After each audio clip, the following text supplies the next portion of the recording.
Hello members, this is Aman from upmost stocks. तो हम लोगों ने एचडीएफसी पे ऑलरेडी एक टेक्निकल एनालिसिस का वीडियो डाल दिया है। तो उसमें हम लोगों ने सच टारगेट्स कुछ नहीं बताए, बेसिकली रेजिस्टेंस लेवल्स ही टारगेट्स हो जाएंगे उस केस में। तो हम लोगों ने उसमें काफी अच्छे से डिस्क्राइब करने की कोशिश करी अपनी तरफ से। बाकी आप लोगों की जजमेंट है। तो जिस स्टॉक को हम लोग अब कवर करने वाले हैं उसका नाम है एप्टेक टेक्नोलॉजीज। आपने देखा होगा हम लोग बहुत यूनिक स्टॉक्स को लेकर आते हैं, क्वेस्ट कॉर्पोरेशन, डी-लिंक, मतलब इन स्टॉक्स को लोग ज्यादातर कवर नहीं करते हैं। तो हम लोग एप्टेक टेक्नोलॉजीज को डिस्कस करेंगे। स्टॉक को डिस्कस करने के बहुत इंटरेस्टिंग कारण है। एक तो ये बहुत अच्छा लर्नर्स वीडियो हो सकता है अगर किसी को सीखना है कि एंटिसिपेशन कैसे की जाती है किसी स्टॉक में। पहली बात तो ये। दूसरी बात, टारगेट कैसे निकाला जा सकता है, कैसे प्राइस मॉनिटरिंग कर सकते हैं कि अच्छा अगर ये प्राइस लेवल आएगा तो मुझे क्या एक्शन लेना हो सकता है, या मैं अपने फाइनेंशियल एडवाइजर से क्या डिस्कस कर सकता हूँ। मतलब अगर आप खुद भी अवेयर हैं तो आप अपने कंसल्टेंट के साथ बेटर रिजल्ट्स ऑब्टेन कर पाएंगे। तो हम एप्टेक का डेली चार्ट एनालाइज कर रहे हैं। एचडीएफसी का हम लोगों ने आर्ली चार्ट एनालाइज किया था। तो एप्टेक में डेली चार्ट में एक डब्ल्यू पैटर्न अभी बन रहा है, ये बना नहीं है असेंडिंग ट्राइंगल पैटर्न। इसने एक का तो ऑलमोस्ट आप कह सकते हैं ब्रेकआउट दे दिया है, बट एक लॉन्गर टर्म में भी बन रहा है। तो वो तब अकर होगा, उसका ब्रेकआउट तब अकर होगा जब ये 381 के ऊपर लगातार क्लोज कर देगा। अभी हम इसको डिटेल में डिस्कस करते हैं। तो इसने कल यानी कि फ्राइडे 29 अप्रैल को एक बहुत अच्छा मूव दिया। 11% बढ़ा है दिन में ये स्टॉक। ऑलमोस्ट 36 से 37 रुपए का इसने प्राइस राइज दिया, वो भी तब जब मार्केट एक नेगेटिव जोन में आ गई थी। बाद में आप देख सकते हैं कैंडल कितनी ज्यादा स्ट्रांग है, नीचे वॉल्यूम भी काफी अच्छा है।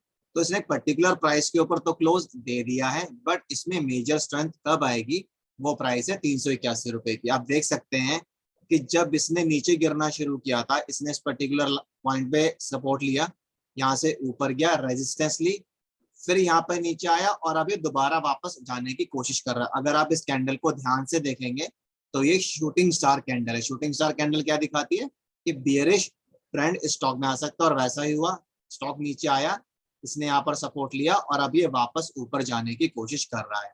बट अब प्रॉब्लम क्या है कि 381 पे ही लास्ट टाइम ये अटका था।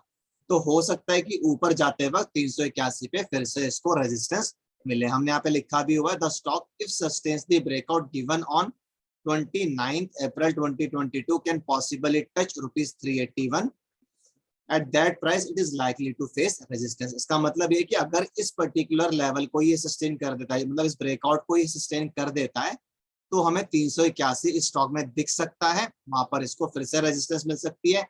ऐसा होता है यहाँ पे टच करे और फिर यहाँ से वापस नीचे और फिर वापस ऊपर जाए, मतलब एक रेंज में ही घूमता रहे। बट अगर ये 381 के लेवल को तोड़कर उसके ऊपर क्लोजिंग्स देना शुरू कर देता है लगातार, इस बात का आप ध्यान रखें, लगातार डीलिंग में आपने ऑब्जर्व किया होगा लगातार नहीं हुआ तो स्टॉक का क्या बैंड बजा है, इसलिए कॉन्टिन्यूस क्लोजिंग्स चाहिए होती हैं।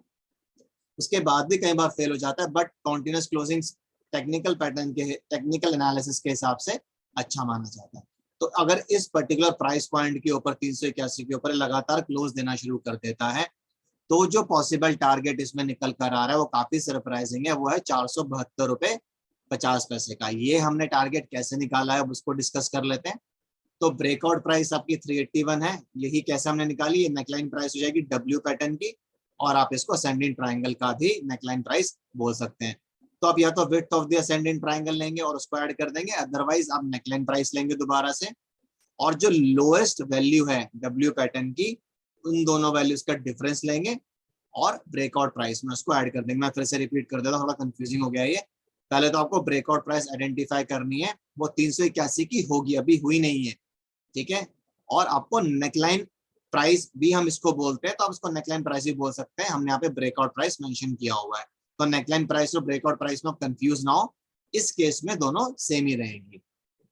और लोएस्ट वैल्यू आपको आइडेंटिफाई करनी है पूरे डब्ल्यू पैटर्न की, जो कि इस कैंडल की है, तो वो है 290.50 रुपए। तो आप 381 में से 290.50 रुपए को माइनस करेंगे और इस डिफरेंस को 381 में वापस ऐड कर देंगे। तो जो पॉसिबल टारगेट निकल कर आ रहा है वो है 472.50 का। काफी सिग्निफिकेंट टारगेट इसमें निकल कर आ रहा है। ऑलमोस्ट यहाँ से 100+ रुपीज का टारगेट इसमें निकल कर आ रहा है। इस पैटर्न के बेसिस पे इस टारगेट को आने में 4 से 5 महीने लग सकते हैं, बट टाइम फ्रेम को हम लोग इतना इंपॉर्टेंस नहीं देते हैं। आइडियली 4 से 5 महीने में टारगेट आ जाना चाहिए, पर मार्केट अभी बहुत ज्यादा वॉलेटाइल है। यूएस की मार्केट में बहुत शार्प फॉल आया है कल, तो हो सकता है कि हमारी मार्केट में भी थोड़ा ऊपर नीचे होता रहे। अब आप सोचेंगे कि क्या ये टारगेट एकदम से आ जाएगा? नहीं, ये टारगेट एकदम से नहीं आएगा। ऊपर जाते वक्त इसको 2-3 लेवल पर रेजिस्टेंस मिल सकती है। एक तो 400 रुपए का साइकोलॉजिकल लेवल होगा, उसके बाद 404 405 का लेवल होगा, उसको तोड़ के उसके ऊपर सस्टेन करना शुरू करेगा, तो फिर धीरे धीरे या फिर उसका एक ही शॉट में ऊपर चला जाए, फिर इसको 443 पर रेजिस्टेंस मिल सकती है तगड़े वाली। उसके बाद फिर ये ओपन एयर में चला जाएगा, फिर इसके लिए 472 एज पर बिलीफ ये ज्यादा मुश्किल नहीं होना चाहिए, बट 404 405 पे रेजिस्टेंस मिलेगी और 443 444 पे रेजिस्टेंस मिलेगी। काफी लोग ये पूछेंगे कि रेजिस्टेंस क्या होती है। रेजिस्टेंस को आप एक तरह का टारगेट भी ले सकते हैं कि अगर ये तोड़ देगा तो हमारा जो टारगेट निकल कर आएगा that would be around 400 to 405 rupees. अगर ये तोड़ के इसको सस्टेन करेगा तो the next possible target would be around 440 to 445 rupees. तो ये दो टारगेट्स या फिर रेजिस्टेंस लेवल्स इसमें निकल कर आएंगे अगर ये 381 के लेवल को तोड़कर इसके ऊपर बंद करना शुरू कर देगा। अभी इसने लेवल नहीं तोड़ा है, अभी तो इसको ये 358 का लेवल ही सस्टेन करना है फॉर फर्दर स्ट्रेंथ, क्योंकि यहाँ पे भी इसको कहीं ना कहीं रेजिस्टेंस थी, इसने उसको तोड़ दिया, इसके ऊपर क्लोज भी कर दिया।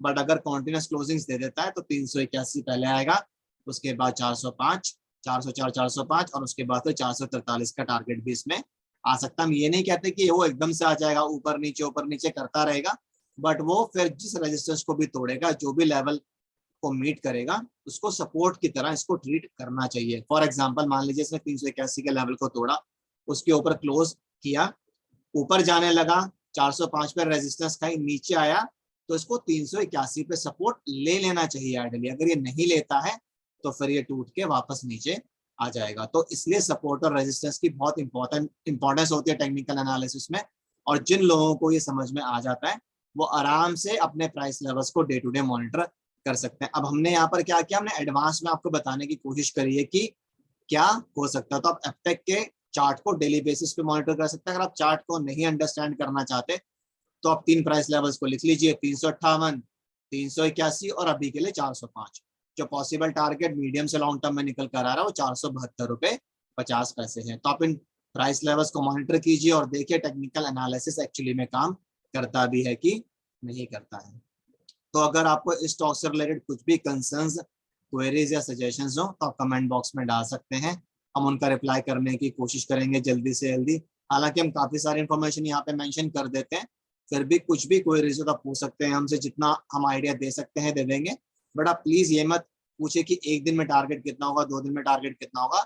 इन स्टॉक्स में 1-2 दिन में टारगेट्स नहीं बताए जाते, और अगर कोई बताता भी है तो that is only a guess. हम यहाँ पे कोई गेस करने की कोशिश नहीं कर रहे हैं, हम एक पैटर्न के बेसिस पे एक प्रोजेक्शन करने की कोशिश कर रहे हैं। It is not a guess work.